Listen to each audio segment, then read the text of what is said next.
Well, hello there, you beautiful internet and you fantastic creatures of the beyond. Let's see what we can do here. Because I have an idea of a depth of field. So usually depth of field means that you bring something in focus and the rest is blurred. Right now I'm using an image that I have, well, altered a bit with some component transfer. Like this, let me see, where is it? I need to click on it. So this is without the filter, this is with the filter. So I brighten it a bit. I still have to master the shadows and highlights with the filters. It's kind of finicky. I mean, I know some ways, but it's just too much work. So I just want quick and dirty examples right now. So I was thinking, how could we make the depth of field work in here?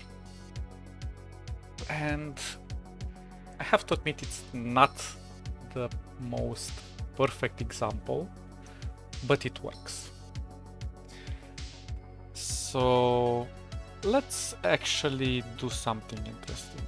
First of all, let's create a clone of this image.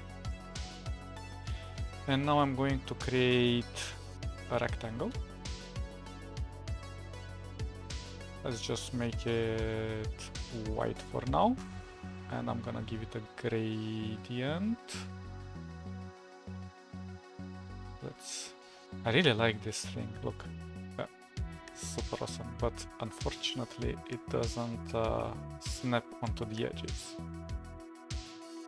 Okay. Now we're going to make a mask. So I'm gonna make it like so. And actually I'm also going to clone this and put it over here. But before I do that, let me actually make a second clone of the image, and I'll explain in a moment why. This goes on top.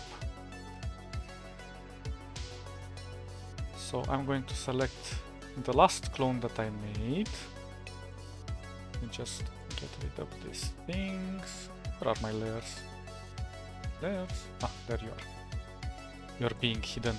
So I'm gonna select the last well, you won't see. So I have to select this with no, what am I doing? What's the rectangle? So I want this with this. Oh yeah, because they're both clones. Wait a second, where's the second clone?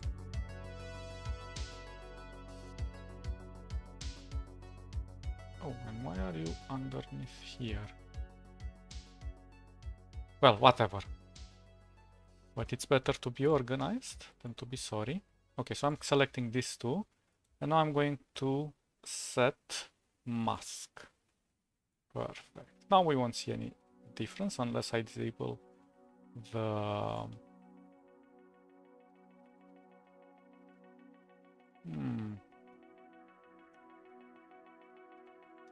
Interesting, this should have worked.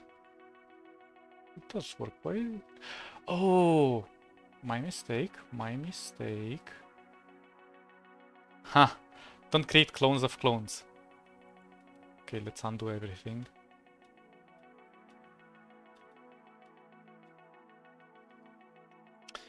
So we need to do another clone of the original image then. Because if we hide the second clone, I mean the first clone, the second clone will hide itself. Ah, it's kind of finicky. Anyway,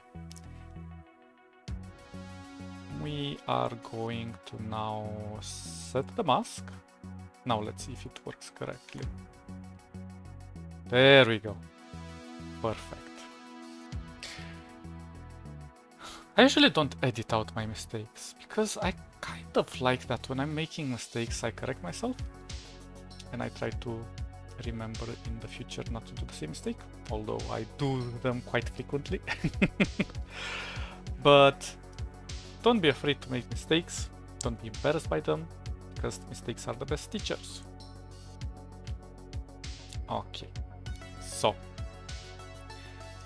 let's make something interesting here. I'm going to select the mask itself, so not the image clone, just the mask. And it's important to know the difference. Right now, if I'm going to... Right now I'm on the image, right? And if I'm gonna blur, you're gonna start to see something. You see here at the edges, it's becoming quite transparent. And obviously the background image is going to become very sharp. So let's disable the background image. So you can see how it looks, but this is introducing alpha over here, which we don't really want to. So the best way to do this is to apply it directly on the mask, because the mask here, unfortunately, the blur happens within the mask. So clearly the clipping is going to kind of get in the way, but when we're doing it on the mask, check it out, you see? There is still a bit of alpha on the edge, if I go like really excessive, but not so much. Now this is really nice, and it's also keeping it inside the clip. Now, I'm using images, but you can apply paths and shapes and whatever you want, so it will work just the same. But it's not perfect. And why isn't it perfect? Because you see, this blur is a gradient clearly. But this is why I opted to go for... well, I can also move this if I want to, but I'll just keep it here for now. This is why I opted to go for a cloned mask. Well, basically a controller. But I didn't bother too much with the controller part. So I mean to define them in the layers, but I want to show you something. I'm gonna push this black up a bit. See, we're getting better, but still this is kind of hazy. So in order to fix that, we're gonna push this down. Now that's what we are looking for. Now, clearly the depth of field could be made much better if we add a few extra nodes. So let's try it like so. I'm going to make this extra 2 nodes inside here black as well. So let's do something like this. And now let's change this to white. See? Really powerful. Now clearly this blur is kind of strong, so I could try to push it a bit more. And we can reduce it from the style as well. Just a moment, let me see where it is. There we go. We select the mask. Let's go maybe to a 15. Now here's the problem. We still have a bit of an edge here. And the only way to fix this is to create a new rectangle.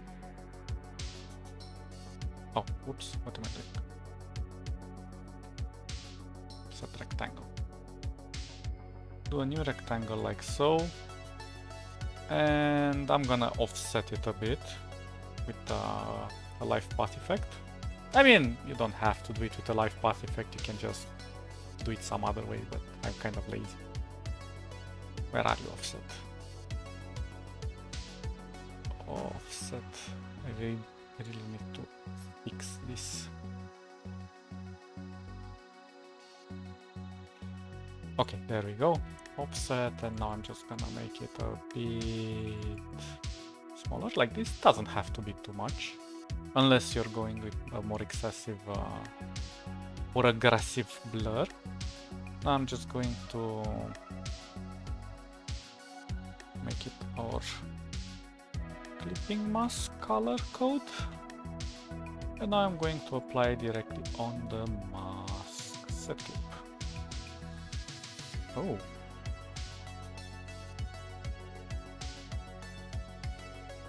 Oh, no. So, my mistake. We have to put these two in a group. Now I select them like this.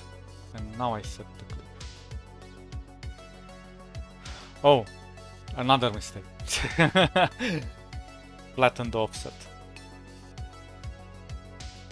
Or press Ctrl plus, whatever. But I still have to apply this to both of them. So they have to be in a group. And I have to do it like this, even though it's not the correct solution. So if I set clip right now, they still maintain the group here, but this is because I've set this in the behavior.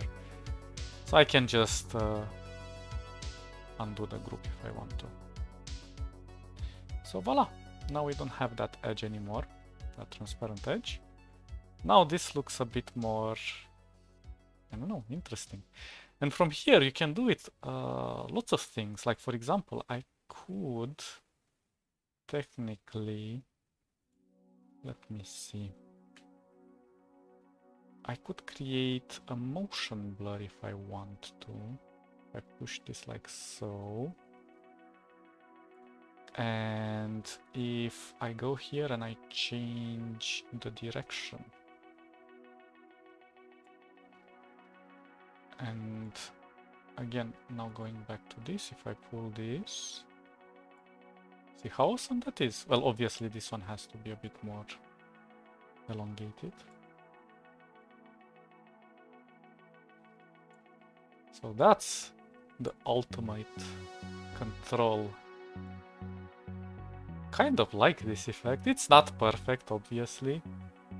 It would be interesting to kind of rotate the blur as well.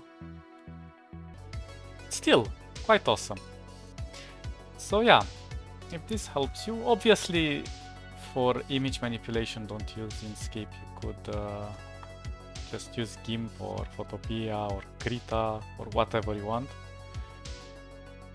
But this can be applied to paths and whatever you like as well. So I would really apply it. And yeah, I kind of like it. I like it a lot. Okay guys, I'm gonna leave you here. Hope you enjoy it. Have fun with it. And see ya. Bye bye bye bye bye.